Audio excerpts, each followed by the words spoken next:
Donc bonjour à toutes et à tous. On est aujourd'hui au Mistral Studio pour un podcast un peu particulier, podcast littéraire dans un sens, puisqu'on va parler d'un livre et de son auteur qui est avec nous aujourd'hui. Bonjour Eric. Bonjour Thibaut. Alors aujourd'hui on va parler de ton nouveau livre qui est sorti il y a quelques semaines, qu'on voit ici, donc de l'homme animal à l'homme divin, évolution de la conscience, par Eric Marlien.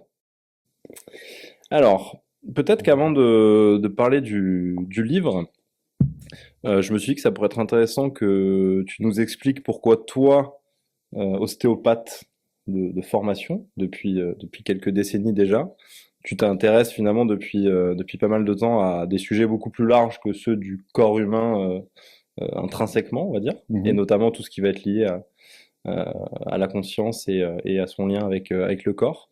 Est-ce que tu peux revenir peut-être déjà sur les fondements de ces recherches que tu as pu mener depuis toutes ces années? Ouais. En réalité, mon premier intérêt a toujours porté sur l'être humain, la vie en général, bien avant que je m'intéresse au corps. Et cette recherche, cet intérêt date même je dirais, de mon enfance et en tout cas très clairement de mon adolescence. Donc très vite dans la vie, je me suis intéressé à des sujets assez divers. Et mon choix d'un métier sur le corps résulte un peu de circonstances. Je ne savais pas trop ce que je voulais faire après la fin du lycée, mais peut-être parce que dans ma famille, il y a des rebouteux. Je suis allé vers ce métier d'ostéopathe, bien que j'ai commencé par faire une fac de sciences et de biologie. Mais parce que, il faut dire qu'à cette période, j'étais pas très renseigné. Mon entourage non plus ne m'a pas spécialement permis de connaître différents types de métiers qui auraient pu peut-être davantage me correspondre. Et donc j'ai choisi ce métier d'ostéopathe, que je ne regrette pas par ailleurs, ça m'a permis d'apprendre beaucoup de choses, et puis d'avoir aussi une démarche un peu plus rationnelle, scientifique aussi, j'ai beaucoup étudié les sciences. Mais encore une fois, j'ai commencé, enfin, ce qui était pour moi le plus important dans la vie, c'était qu'est-ce qu'on fait sur Terre? Quel est le sens de la vie? Pourquoi des êtres naissent avec des dons, un génie parfois, des facilités, ou alors naissent dans des circonstances très favorables à leur épanouissement, tandis que d'autres naissent avec des gros handicaps congénitaux, ou bien dans des circonstances, dans des pays où leur vie ne va être que difficultés, souffrances. Et ça, ce sont des questions sont toujours présentées à mon esprit. Et puis, même, je me rappelle, enfant, je voyais les adultes, ma famille, et les conversations d'adultes, je trouvais ça assez curieux, et beaucoup de choses me semblaient pas très intéressantes, en fait, dans la façon dont ils menaient leur vie, quels étaient leurs centres d'intérêt principaux. Et j'ai, voilà, eu une espèce de fin de compréhension du sens de cette existence et de toutes ces disparités qui existent, et puis de tous ces souffrances, tous ces malheurs auxquels on peut assister, et qui ont émaillé toute l'histoire de l'humanité, et dont une grande partie, finalement, euh, est générée par les comportements des êtres humains eux-mêmes. Donc, j'ai fait cette formation pour devenir ostéopathe, mais pour autant, je n'ai jamais lâché des études personnelles. J'aime beaucoup la formation autodidacte. J'ai toujours aimé apprendre tout seul. Et donc, toute mon existence, en tout cas depuis que je suis adulte, je me suis instruit dans différents champs de la connaissance, que ce soit bon, les sciences, bien sûr, les sciences dures, sur le fonctionnement du corps, et puis la psychologie. J'ai beaucoup étudié la psychologie, la philosophie et aussi de nombreuses spiritualités. Même si moi-même, je n'ai pas eu une éducation religieuse très pointue, loin de là. Euh, et même la forme sociale de la religion, les pratiques me semblaient pas très très intéressantes, hein.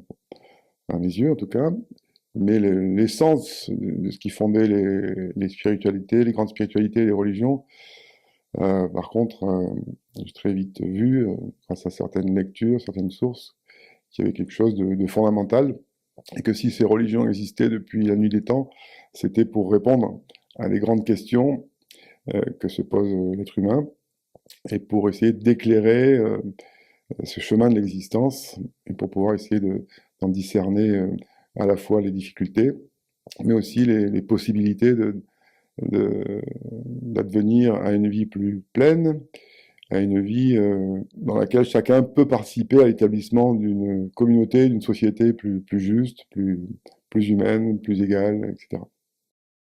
C'est un cheminement que j'ai parcouru tout au long de ma vie, et ce livre, c'était un peu pour porter témoignage, et faire une synthèse de tout mon parcours et de la compréhension que j'ai pu atteindre petit à petit, par étapes, qui est celle aujourd'hui d'un homme qui aborde cette dernière tranche d'existence, on pourrait dire, et qui veut partager, et puis qui veut faire gagner du temps aussi à certaines personnes qui sont en recherche.